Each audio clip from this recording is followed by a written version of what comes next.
6 y 16. 6 y 16. Y con esta melodía nos vamos hasta el Sahara Occidental.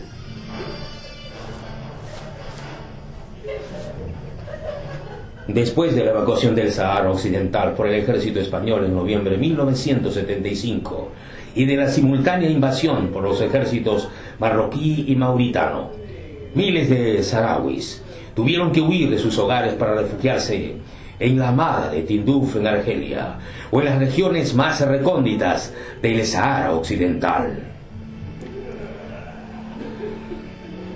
Desde entonces se hallan los refugiados saharauis, exiliados en este lugar, auxiliados por la ayuda internacional.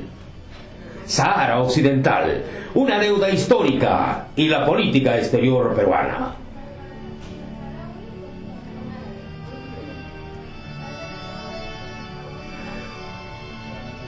Actualmente la población refugiada en los campamentos de refugiados saharauis de la región del Tinduf está repartida en 4 campamentos llamados wilayas o provincias, las cuales están organizadas a su vez en dairas o en municipios, cada uno de los cuales se subdivide en barrios. La población de los campamentos está cifrada en aproximadamente 200.000 personas, de las cuales 50.000 son niños. La mayoría de la población de los campamentos de refugiados está constituida por mujeres y niños. La mayor parte de los hombres están movilizados en las zonas liberadas. En estas zonas, una parte de la población civil continúa aún nomadeando. Para conversar sobre esta realidad que ocurre en el extremo norte del África, está con nosotros el periodista peruano Ricardo Sánchez Serra, el primer periodista peruano que llegó a los campos de refugiados saharauis en Tinduf, Argelia.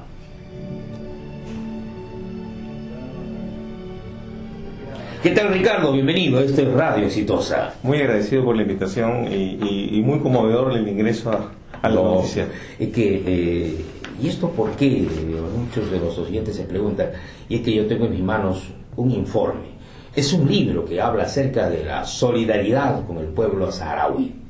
Bien, ¿y esto por qué? ¿A qué se debe este documento realmente conmovedor que has escrito acerca del Sahara Occidental? ¿Qué pasa allá? Muchas gracias. El Sahara Occidental fue pues colonia española. Claro. El pueblo saharaui es el único de habla hispana en todo el mundo árabe, justamente porque ha sido colonia española. Por eso fuiste, sí. Digamos que el 2 de mayo de 1866, cuando Latinoamérica, América derrota a los españoles definitivamente, ¿no? Yo le pedí disculpas al embajador saharaui diciendo que como los expulsamos de aquí, fueron hacia el África, ¿no? Y en la conferencia de Berlín de 1885, Europa se reparte toda África, en Holanda, en Francia, en España.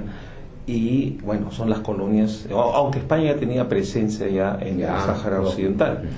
Bueno, entonces viene 1975 y los saharauis comienzan a pedir independencia, porque la colonia española era incluso un departamento español, ¿no? Una provincia española en el 51. Más o menos de 200.000, más o menos 4 departamentos del Perú. Claro, grande, ¿no? Es grande y como dijo un jeque, o digamos un líder saharaui, dijo, nuestra desgracia fue que en el año 1948 se descubren unos yacimientos de fosfatos, que a la posteriori es la reserva más grande del mundo. Entonces hubo codicia. Y el año, como digo, 75, Marruecos pedía que esa era provincia suya, y no era cierto, ¿no? Nunca fueron los saharauis independientes de los sultanes marroquíes durante toda la historia, y que siempre digo, ¿no?, que si fuera cierto el Gran Marruecos que dicen que hubo, pues hubieran apoderado de Mauritania, Sahara Occidental, parte de Argelia, el sur de España, ¿no? Sería pues un despelote que hoy día lo vayan a reivindicar, Es como si Perú pidiera pues todos los territorios del Imperio Incaico, Turquía todos los del Imperio Otomano, y Italia todos los imperios romanos. Hay algo que comparar, ¿no? Si nosotros revisamos la historia del África, el norte del África, vamos a hablar acerca del Sahara, y revisamos la historia del Perú, bueno, tiene algo, porque nosotros también tenemos la buena suerte de tener muchos recursos naturales, minerales, de los tres reinos, ¿no? Somos un país afortunado, y eso tal vez es una especie de castigo, como dice el jeque que me acabas de recordar, ¿no? ¿Cómo se llama el jeque? No recuerdo ahorita el nombre, pero acá lo tengo. 48. Mahamad, sí, así es. Bueno, de todas maneras, el jeque es un hombre pues que líder, ¿no? Son líderes. Los jeque significa líder, jefe. Sí, sultán, líder, sí. Pero le hacen caso. No, sí, bueno, pero ya el tema tribal ya no existe Ya no casi existe, en ya se ha modernizado. ya debido a que, bueno, como te contaba, España quería continuar con la colonización y las Naciones Unidas le dijeron no. Es un territorio no autónomo en proceso de descolonización y tiene que haber un referéndum de autodeterminación. Bueno, España hizo el censo en 1974. Marruecos, que quiso reivindicar el territorio y pidió a las Naciones Unidas, el propio Marruecos pidió a las Naciones Unidas que necesitaba un dictamen de la Corte de Justicia de La Haya. En la Corte de Justicia de La Haya estuvieron representados los españoles y los marroquíes, y los saharauis que querían estar representados no los dejaron. Y sin embargo, y este es el tema más importante, La Haya dio un dictamen. ¿Cuál fue ese dictamen? El dictamen dice: no existe ningún vínculo de soberanía territorial entre el territorio del Sáhara Occidental y el Reino de Marruecos y la entidad mauritana. El tribunal concluye que no ha encontrado vínculos jurídicos de tal naturaleza que puedan afectar la aplicación de la resolución 1514 de la Asamblea General de la ONU sobre descolonización del Sáhara Occidental, y en particular el principio de autodeterminación a través de la libre y genuina expresión de la voluntad del pueblo del territorio. 16 de octubre del 75. O sea, con esto ya finiquita cualquier debate que pueda haber histórico, legal, ¿no? Ya es un dictamen de La Haya. Entonces, ¿qué hace Marruecos? Invade el territorio con una marcha famosa, la tristemente famosa Marcha Verde, donde 300.000 marroquíes dijeron que era pacífica. Era pacífica por la zona del mar, donde estaba la prensa, pero en la zona más alta estaban pues todo el ejército marroquí asesinando a todos los saharauis, y huyeron en masa. Los saharauis huyeron, recibían bombas en la PAL y tuvieron que refugiarse en un campamento de refugiados de Tinduf en Argelia. Y ahora, ¿dónde están ellos? ¿En ese mismo punto? Bueno, mira, entonces cuando el último soldado español sale el 26 de febrero de 1976, los saharauis el día 27 declaran la República Árabe Saharaui Democrática en una parte del territorio Sáhara Occidental. Entonces forma un gobierno que, bueno, los marroquíes dicen que no existe, pero 80 países lo reconocen. ¿Ya está en las Naciones Unidas? No, todavía no. Todavía no ha sido reconocido. Todavía no, digamos que 80 países lo han reconocido en el mundo. Ya. Y toda la Unión Africana los apoya. Ahí tienen embajadas en numerosos países, incluso en Latinoamérica tienen, por ejemplo, en Uruguay, tienen en Ecuador, en Venezuela, en Panamá tuvieron hasta hace poco, en Cuba, en México, Sudáfrica, Argelia, o sea, tienen embajadas. Y bueno, ¿qué sucede actualmente? Actualmente está sucediendo un genocidio del pueblo saharaui en los territorios ocupados por Marruecos. Son más de 500.000 o 700.000 saharauis que sufren represión todos los días. Y ellos tienen un cerco, una especie de muro, ¿no? Ah, sí, justamente. Gracias por kilómetros tiene ese muro? Gracias por recordarlo, porque es el muro militar más grande del mundo. El muro militar, 2.720 kilómetros. Sobre eso vamos a conversar en unos instantes, porque estamos con Mariela Ludeña. Seguimos hablando acerca de el Sahara Occidental. El pueblo saharaui, así es, el Sahara Occidental o Sahara Occidental es un territorio de África situado en el extremo occidental del desierto del Sahara, a orillas del Océano Atlántico. Según un informe solicitado por el Consejo de Seguridad al asesor jurídico de las Naciones Unidas, los acuerdos de Madrid no hicieron a Marruecos ni a Mauritania potencias administradoras del territorio, por lo que este sigue siendo a efectos jurídicos un territorio no autónomo administrado por España. El 14 de noviembre del año 75, España, Marruecos y Mauritania emitieron en Madrid una declaración de principios sobre el Sahara Occidental, conocido como el Acuerdo de Madrid. Pero al margen de todo esto, que es el trabajo de los diplomáticos, hay un pueblo que sufre, el pueblo saharaui.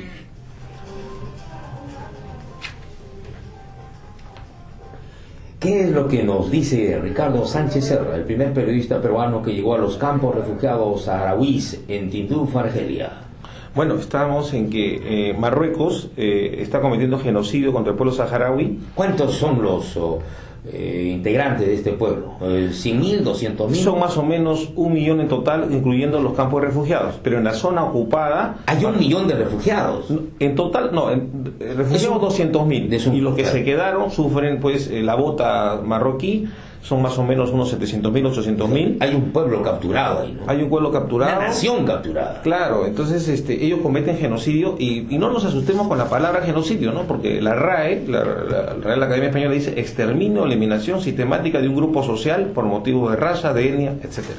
Eso es lo que pasa. Pues. Eso es lo que está pasando. Eso es lo que pasa allí, eso pasa en otras partes del mundo también, ¿no? Siempre existen estos roces, ¿no? Parecería, pues, que como nosotros estamos acá viviendo en paz, al menos, parecería que en otro sitio esto ya es otra historia, ¿no? Como está muy lejos, hay muy poco interés. Por eso es que, gracias a Dios, hemos podido sacar un libro con la ayuda de la imprenta que está ahí, Quincos, que no me cobró. O sea, le entregué el machote, como le llaman, y no me cobró, y el libro es gratuito, o sea, se le regala. El libro, lógico, expresa justamente la solidaridad con el pueblo saharaui. Esto es Radio Exitosa. Ricardo Sánchez Serra estuvo ahí. ¿Y cuándo fuiste? ¿En qué año fuiste? Yo fui en diciembre del 2010 y me di cuenta de la 4 años de la situación. Viniste sí. Cambiado totalmente. No, bueno, yo estoy con el tema desde el año 2008, ¿no? Porque un amigo periodista me dice, oye, tú que escribes en notas internacionales, ¿por qué no escribes sobre el tema saharaui? ¿Saha qué? ¿Qué es eso? Porque a nosotros nos han enseñado, pues, la H es muda, Sahara, ¿no? Desde ahí comencé a investigar el tema y me di cuenta, pues, que hay una injusticia tremenda, ¿no? Ya te leí el fallo de la Haya, hay resoluciones ONU, señores, Marruecos tiene que salir de Sáhara Occidental ocupado, porque como decía, todas las organizaciones de derechos humanos en el mundo condenan la política contra los derechos humanos que hace Marruecos, las violaciones humanas en el territorio ocupado. Así es. Eso no se ve, no trasciende, pero por ejemplo los ataques de Israel contra Palestina también es otro genocidio. Es que justamente lo que yo quería decir es que, mira, este tema saharaui ya tiene 39 años en el campo de refugiados. El próximo año es decisivo, y esto lo tocaré un poquito después. No es el tema de Irak, el tema de Ucrania, el tema Palestina, Israel, o sea, son temas que ocultan este problema, y por eso yo siempre pido, ¿qué espera la ONU en intervenir? Porque yo creo que ya debe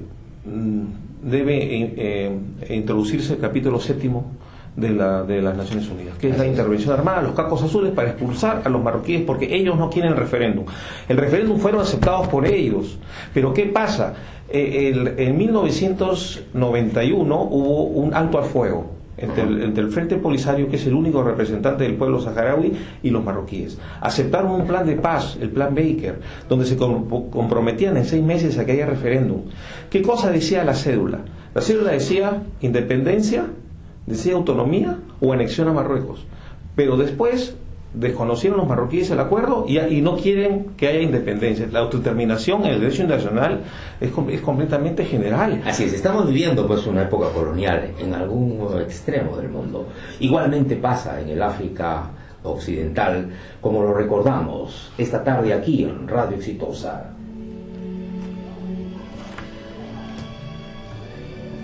Ricardo Sánchez Serra, el primer periodista peruano que llegó a los campos de refugiados saharauis en Tinduf, Argelia, escribe así en su libro: llegamos a Bir Lalou, territorio liberado en donde se fundó la República Árabe Saharaui Democrática.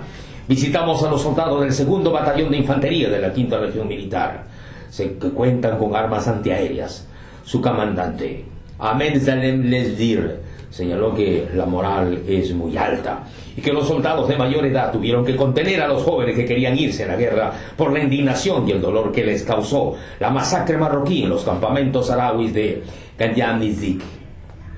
El comandante en jefe de la región y miembro del secretariado del Frente Polisario, Jamal Zalama, enfatizó que todos los soldados son voluntarios.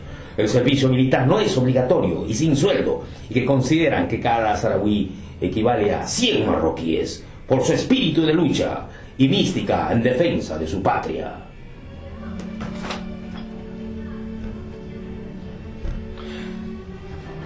Así es. Bueno, es un segmento del libro que ha escrito el periodista Ricardo Sánchez Serra, Solidaridad con el pueblo saharaui. Bien, ¿y cuándo retornas al África, mi estimado Ricardo? Bueno, no se sabe todavía, ¿no? He estado en la ONU el año pasado por una invitación para hablar sobre el tema saharaui en el Comité de Descolonización, ¿no? Y donde pude exponer todas estas cosas que estoy hablando hoy día. Además, me olvidé decir que en el muro marroquí de 2720, que es el muro militar más grande del mundo, hay 10 millones de minas antipersonales. 10 millones de minas. 10 millones de minas, ¿no? Y también quería decir que Marruecos, y esto no lo digo yo, lo dicen los organismos internacionales, sigue practicando la tortura contra los saharauis. Hay 600 desaparecidos y 70 presos políticos actualmente, estimado Rubén. Y esta situación no puede continuar. Ya Ban Ki-moon, el secretario general de la ONU, lo dijo en su informe en el mes de abril de este año, que el próximo año tiene que revisar el Consejo de Seguridad de las Naciones Unidas todo este problema, porque es posible de que se vaya a la guerra. ¿Qué está esperando la ONU? ¿Que haya una matanza como en Bosnia o como en Ruanda para intervenir? Y es el derecho. ¿Qué dicen las grandes potencias? ¿A quién apoya? ¿En quién se amparan los marroquíes? Los marroquíes se amparan en Francia. ¿En Francia? En Francia. Hay que acordarse que fue una colonia, un protectorado francés. ¿Y quién apoya? Y actualmente están 36 de las 40 empresas más poderosas de Francia invirtiendo en Marruecos. O sea, hay intereses políticos. Hay una realpolitik que no se condice con los valores en el derecho internacional. No, está bien claro. El pueblo saharaui tiene dictamen de la Haya, resoluciones ONU, ¿no? y Marruecos sigue invadido. Así es. Bien, Ricardo Sánchez Serra, muchas gracias por estar acá con nosotros y ilustrarnos un poco acerca del Sahara Occidental. Recordemos, sí, me decías, Ricardo. Una última pedido quería decirte, ¿no? Que el Perú reconoció a la República Árabe Saharaui en 1984 durante el gobierno de Fernando Belaúnde Terry, pero inexplicablemente Montesinos congeló las relaciones, y si uno se acuerda de esas épocas, Montesinos después cuando desaparece quiere irse de refugiado a Marruecos. ¿Por qué? O sea, devolviéndole el favor. Por eso yo le pido al presidente Ollanta que restablezca las relaciones diplomáticas con el pueblo saharaui, que hayan 2 embajadas aquí, que no decimos que lo saquen a los marroquíes, sino que vengan los saharauis también con una embajada, para que el Perú mantenga una posición neutral y de apoyo a los valores, que esta política exterior peruana esté impregnada en valores. Bien. Muchas gracias, Ricardo Sánchez Serra. Y nos vamos recordando que el presidente de las Naciones Unidas, Kofi Annan, llegó a decir a finales de su mandato que el conflicto del Sahara tenía muy difícil solución. Los Estados miembros de las Naciones Unidas no han sido capaces hasta el momento de hacer cumplir las resoluciones de la ONU. El referéndum parece atrasarse sine die. 6:44 en Radio Exitosa.